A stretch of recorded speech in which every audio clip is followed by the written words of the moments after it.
All right, Snipe, we should be good to go. All right. Welcome to week two CPL cast between Team Beast and Team Supply Block. We'll be covering all the B team matches today, Yeah, so if you guys which missed there's four of them.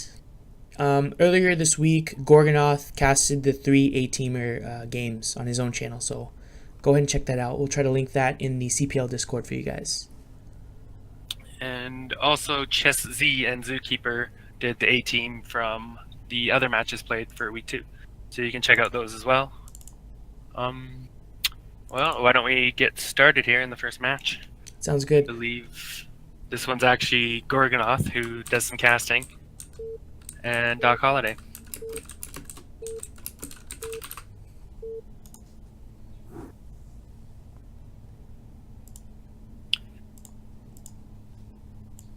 All right, so in the top right here we have the White Zerg from my team, Team Supply Block, Doc Holliday.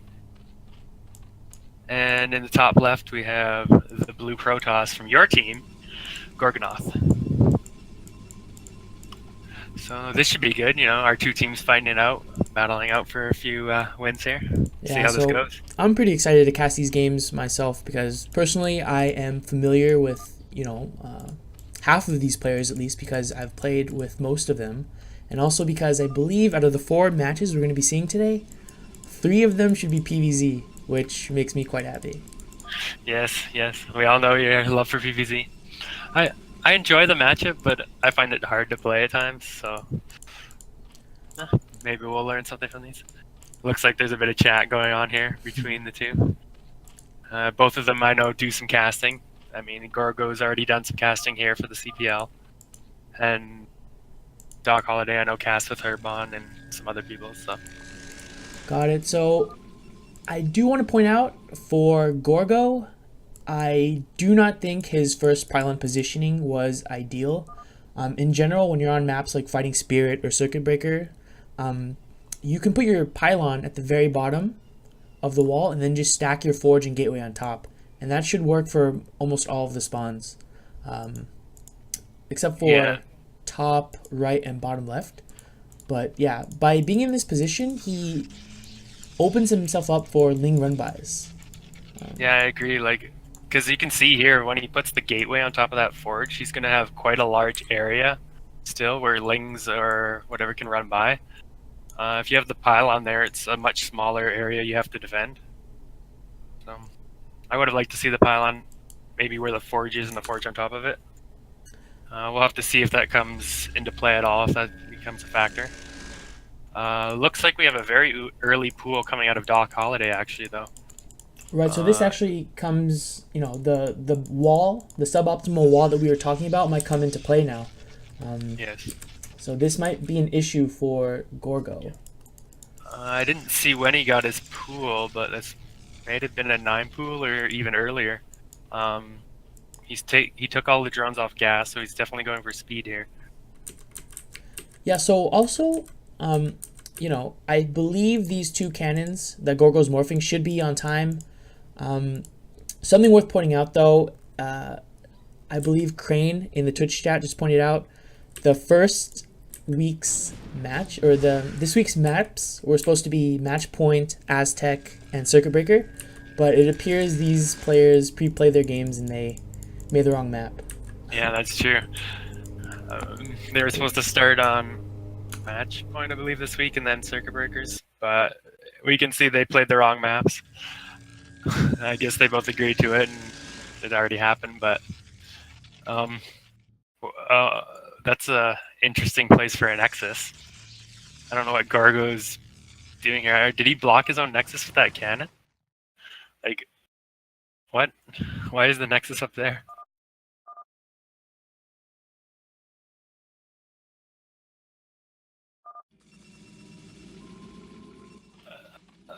This whole wall just like looks weird too.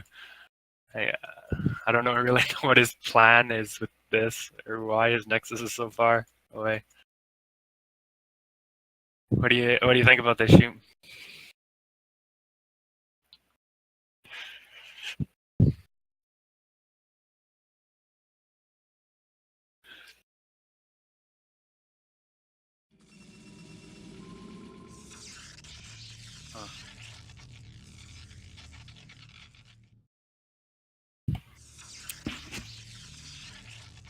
He's still there, Shoop? Hello? Now it looks like he's placing his core down here. I mean, this is just... I don't know if there's any excuse for this. Like, Fighting Spirit is a map we should all have practiced and know your walls by now. And, I mean, still 3 Lings got into the main base here.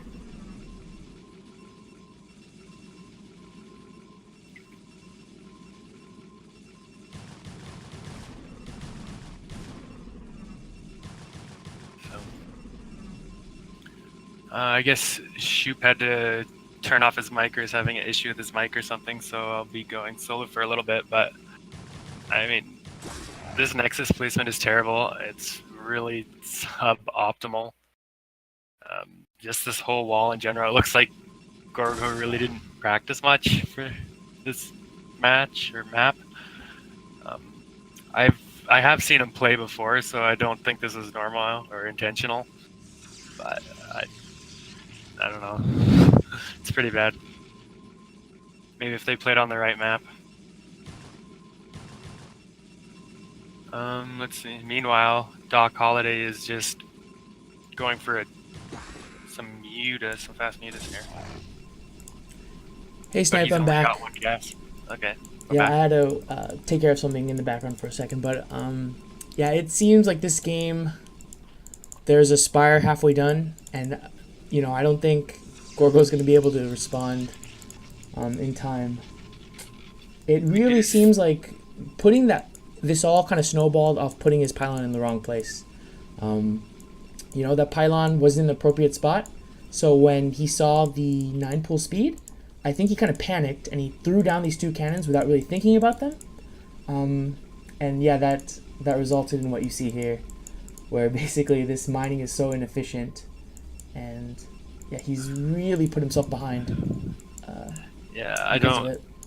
know if there's anything he can really do. Like, he's just now getting his first Sarah, just as the Spire's finishing, so he shouldn't be able to get any Overlord kills. Yeah, so the biggest problem, I think, with this wall, I mean, it's okay. The biggest problem is the second cannon. If it had just been directly above the pylon, powering it, that would have been totally fine. He would have still been able to place the Nexus. But, yes, this is very unfortunate. It would have looked a little better. I mean, the wall's still not great. I mean, maybe it would have been a bit better. Yeah, so Gorgonoth is in a really tough spot. Usually, by the time your Corsair comes to scout the Zerg, the Spire isn't done yet, or Scourge is still on the way. But by the time the first Corsair made it to the base, there's already, 6 Mutalisks knocking on Gorgonoth's door. So this is a really tough spot. He's trying to get some cannons up in the minerals now. Yeah, which, and I mean, it's a want Manor cannon. He's blocking his mineral patches. Yeah. Like, you want to place that closer to the Nexus? Yeah. Luckily, there's too much Mutalisk, and they kill his Manor cannon, which is... Oh, look at this. I mean, he's got no cannons, he's got 2 stairs, he's got no mining really out of his natural, because the Nexus is so far and he's only got a couple probes actually mining. Yeah, and Gorgonoth is kind of doing a desperate sort of zealot counterattack right now. But as you can see, speed just hit, he's moving in, but there's too much. The sim is really nice, there's Lings, drones attacking, it's Yeah, not this gonna is be able to do much. basically... I imagine we'll see him GG out here. Yeah, there it is. Kind of a weird looking game to start things off tonight. I don't think we'll see, building placement like that out of Gorgo for game 2. Yeah, At least so I hope we won't. I think the moral of this story is you really, really just try to have, especially on maps that you play all the time, like Fighting Spirit, have a consistent, optimal sort of, wall or building placement so that you don't really trip yourself up in these types of situations. Yeah, just practice your wall a couple times. Know where you like to place your pylon, your cannons, your forge, your gateway, like just ahead of time, and these kind of things won't happen. If you know what your response is to what you see your opponent doing ahead of time, you will probably not make these kinds of mistakes. It's unfortunate, but hey, it's a CPL. Yeah, a These lot things happen. of opportunities to improve, and there'll be other chances in the future for Gorgo to redeem himself. In fact, let's hop into the second game and see if he was able to figure out the Nexus placement this time. Yeah, well, this game's on match point, which was supposed to be the first map, and they're playing it second. So, again, with the wrong map or wrong order, but we'll see how things go here. See if Gorgo can do a little bit better this game.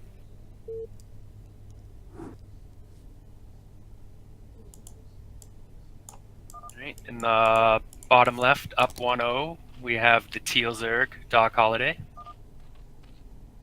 And in the top right, the purple Protoss, who had a bit of an off game last game, hoping to bring it back in game 2 here. We have Gorgonoth. Yeah, so I'm a bit worried for him. The walls for match point, if you're not too used to it, can be a bit tricky. So, yeah, we'll have to see. Yeah, I agree. Like, I wasn't exactly sure how to wall. I ended up seeing and stealing a couple walls from Best for this map, just watching like some of his stream and stuff that I don't mind. So I've kind of got it figured out, but if I don't play this map very often, then I sometimes forget exactly where I'm supposed to place everything. Oh, it looks like we have another really early pool here out of Doc Holiday. Yeah, so it looks like Doc was able to secure the first game pretty handily, and he wants to close it out swiftly. So, looks like he went for the 5 pool. Oh, man. And unless Gorgo went with a standard 11 forge, he's going to be in big trouble. The rush distance is a little longer on this map than, say, Fighting Spirit, so maybe he can do something, but he's just sending the probe out now. And he has no idea if this is coming yet. Yeah, so in general, on Team Beast, our coach, he generally advises us to go for the 12 Forge, which is a little more economical, and it can handle builds like Overpool pretty easily. But when you go 12 Forge, I mean, even 9 Pool might be able to do a lot of damage. So getting 5 Pooled like this is a huge issue with this build. It's normally, big weaknesses. A lot of times when you get 5 pooled, like, you won't even get the cannons up in time doing 11 forge, depending on the map and if they get lucky with the positioning. But a lot of times you would have to build a pylon in your main around your Nexus and build a couple cannons just to survive. And you might think, well, isn't that counterproductive? But really, because the Zerg is so low on drones, you're still going to be ahead economically, even if you are forced to build a cannon and pylon in your main. So something interesting about Doc Holiday's build, he made the first initial 6 Zerglings, but afterwards he's actually gone to droning. So he's hoping to do a lot of damage with these lings, but not necessarily go for the kill. In fact, he's having a drone move out to possibly take an expansion as well. Either way, the 6 lings came in time and they were able to snipe both cannons and this pylon. So yeah, so now this is, I mean, a really bad spot. If he had a pylon in his main and a cannon warping in, he could still hold here. But at this point, I don't know if there's anything he's going to do. He's going to lose all his probes, or pretty much all his probes here. Yeah, so we have 5 Zerglings versus 8 probes. That is not a good fight at all. Yeah, it looks pretty like short. Yeah, that's unfortunate. Couple of quick games, like, pretty unfortunate for Gorgo. Do I playing against Macros? Just a little bit of chat between the two. Know they have a little history. They know each other, so played before. Yeah.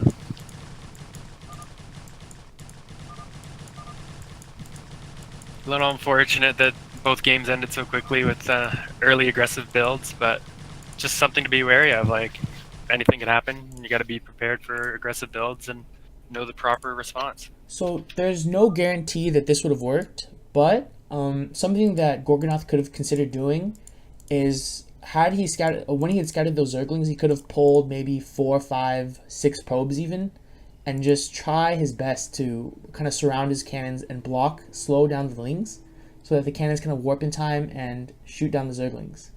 But because the cannons were still being morphed and fully exposed, that kind of made it really easy for Doc to come in and pick him off. Yeah. The other thing you have to be careful of if you're gonna do that is because he got the Lings past the wall, like it wasn't tight. He could have, if you were blocking the cannon, he could have ran those Lings into the main and picked off any probes there, or just killed the Nexus, and then you're done for anyways, right? So, bit unfortunate, 2 quick games, but it happens, right?